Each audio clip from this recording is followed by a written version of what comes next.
Alright, welcome back. So earlier today, Razbam released their very first DCS map. I was able to get on a conference call on their Discord this morning and had the privilege of being able to ask some questions with the dev team. They were doing a Q&A this morning. It was really informative, really fun, and the people at Razbam sound like a really good team, really kind and very professional. They discussed the original plan of making this in the 1980s, and one of the designers was saying that that would limit the aircraft that are currently implemented in DCS world because first of all, he said there weren't very many airfields in the Falklands back then, and the ones that were very, very, very small, and you wouldn't even be able to take off or land with an F-16.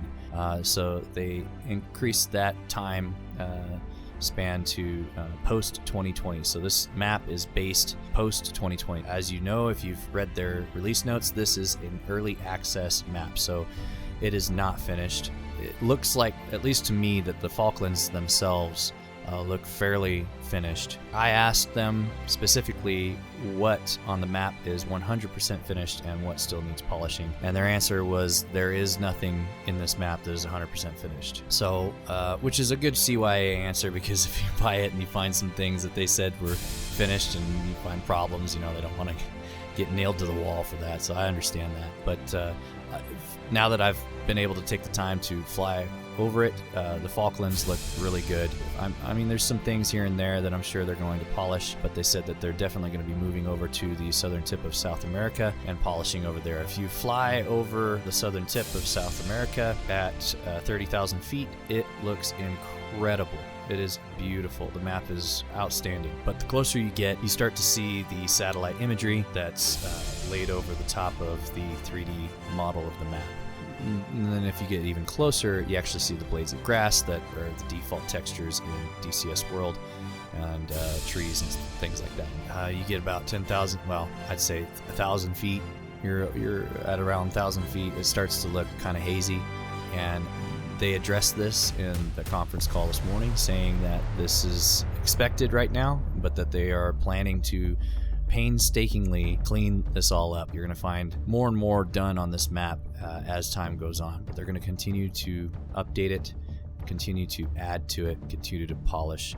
Right now, they have a few of the major airports, the international airports in Argentina done, and they have one Chilean airfield done. These are the airports that have been finished. Again, not completed, but they're built, they're there, you can land, you can take off. This was going to be released in 2020, but when they decided to expand the scope and add the southern tip of South America, they added 2 more years of development. So they're really excited to get this out, and they figured it was done enough for us to enjoy and fly while they continue to develop it and polish it. They spent an enormous amount of time looking at pictures from around Argentina to get the textures right, even down to the lamp posts. They mentioned that specifically, that they got the model exactly the way it looks in that area, and then they put those lampposts by hand, they said, and wired each of them together so that they all connect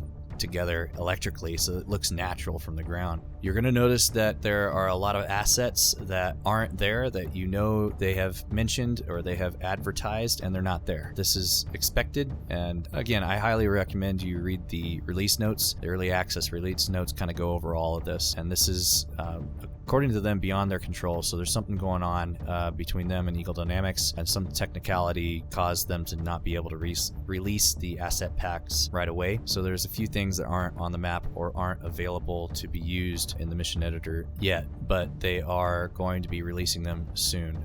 Some of the things I noticed already, I took a look at the map at night, and some of the night textures don't look quite right to me. There's kind of a missing glow that we see in the Syria map and a few of the other maps that really, especially the Persian Gulf and Syria, at night the cities look really, really cool. And in Argentina, it doesn't really look the same. Again, this is an early access map, so I'm hopeful that they will add more low light and night textures to make it look a little bit more natural and add to that immersion. One of the things I noticed on this map that I got really excited about was they put arresting cables at the ends of the airstrip in the Mount Pleasant airfield. I know this is small, but it got me excited. Granted, we still don't have a hook on the F-16. Sorry, I've been bugging ED on their forums about that for years. And I might make a video about all the things in the F-16 that I can't wait for. As an ex-F-16 crew chief, there's quite a few things that we still don't have. I simply just don't understand why we don't have it, but we're getting there. We've got a few things coming on the F-16 that I'm excited about, one of which is the hook. And this is going to be a map that I'll be able to actually test that. We'll actually be able to use at the Mount Pleasant airfield. Really, really cool. I also have to say the absolute massive scale of this map is it's awe-inspiring. It's massive. It's enormous. You could spend hours, you could spend days, weeks flying around this map, exploring it, and finding something new. It is huge. It looks incredible already, and I can't wait to see it finished.